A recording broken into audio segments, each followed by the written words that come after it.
अस्सलाम वालेकुम नाजरीन। ड्रामा सीरियल बेबी बाजी की नेक्स्ट एपिसोड में आप देखेंगे घर में जहां अजरा और फरहत की वजह से फसाद काफी अरूज पर जा चुके हैं।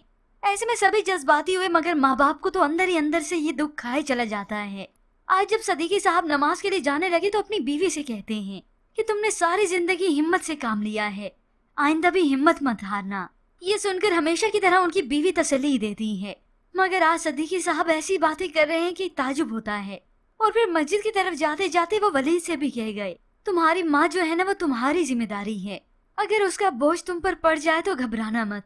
ये सुनकर वलीद को दुख होने लगा कि बाबा ऐसा क्यों कह रहे हैं, मगर उसे इस जिम्मेदारी से न पहले इनकार था और ना ही अब है, क्योंकि एक वलीद और समन ही है जो सभी से अलग थलग हैं।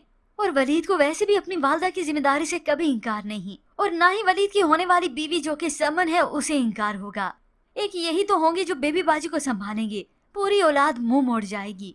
तो उधर समन अपनी वालदा की बातें सुनकर परेशान है कि आपको लगता है कि बेबी बाजी पर किसी ने कुछ करवाया होगा, मगर उसकी वालदा को तो यकीन है कि किसी ने नहीं बल्कि अजरा ने करवाया है। और यहाँ पर सदीकी साहब अल्लाह के हजूर सजदा रेज होते हैं। कुछ बेहतर महसूस ना किया तो टेक लगाकर बैठे और वहीं पर ही दम तोड़ जाते हैं। उनका जब दोस्त उनके पास आया तो देखते क्या है कि ये तो अल्लाह को प्यारे हो गए। घर में जब मालूम हुआ तो बेबी बाजी की तबीयत अचानक से खराब हो जाती है। बस फिर यूं ही घर में सफे मातम बीत जाता है। वासिफ रोता रोता ऑफिस से घर वापस आता है और अपनी वालदा के आकर गले लगता है, और यूं ही सारे देखते ही देखते जमा हो गए। अजरा की एक्टिंग भी खूब अरूज पर होती है।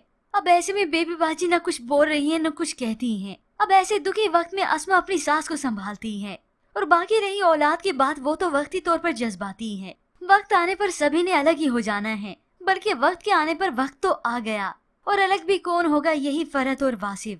क्योंकि असल दंगा फसाद तो अब और भी शुरू होंगे, क्योंकि ना तो अजरा को चुप है और ना ही फरहत को। फरहत असल में तो मेसनी बनती है, मगर ये भी कम नहीं। हाँ ठीक है, अपने हक के लिए लड़ो, मगर ये कुछ ज्यादा ही चालाक बनती है। हाँ ये अलग बात है, किसी को दिखती नहीं, मगर असल फसाद की जड़ तो ये अजरा है। यूं ही खैर व्यूवर्स, कल की एपिसोड में जो कुछ होने वाला है बहुत सैड होने वाला है, जो कि इस ड्रामे की शायकीन को काफी दुखी कर जाएगा। क्योंकि इस ड्रामे के साथ जज्बाती अंसर सभी लोगों का इतना जुड़ चुका है कि उन्हें ये ड्रामा नहीं बल्कि हकीकत सा लगता है। सब कुछ अपना अपना सा लगता है, मगर एट द एंड जो होना था वो तो दिखाना है। आखिर ये औलाद अलग हो जाएगी, मगर ये अजरा तो इसी घर में रहेगी जब तक इस घर का बंटवारा नहीं हो जाता। फिर ऐसे में एट द एंड जब ड्रामे में दिखाया जाएगा कि हिस्सा हो चुका है, बंटवारा हो चुका है, तभी वलीद ही अपनी माँ को संभालेगा, बल्कि समन के साथ उसकी शादी भी हो जाएगी। तो व्यूअर्स, आज की टीजर के मुतालिक आप क्या राय रखते हैं? क्या सदीकी साहब की ड्रामे में अभी मौत नहीं दिखानी चाहिए थी? इसके मुतालिक हमें अपनी कीमती राय का इजहार जरूर कीजिएगा। मज़ीद ड्रामा रिव्यूज के लिए आप देखते रहिए उर्दू टीवी।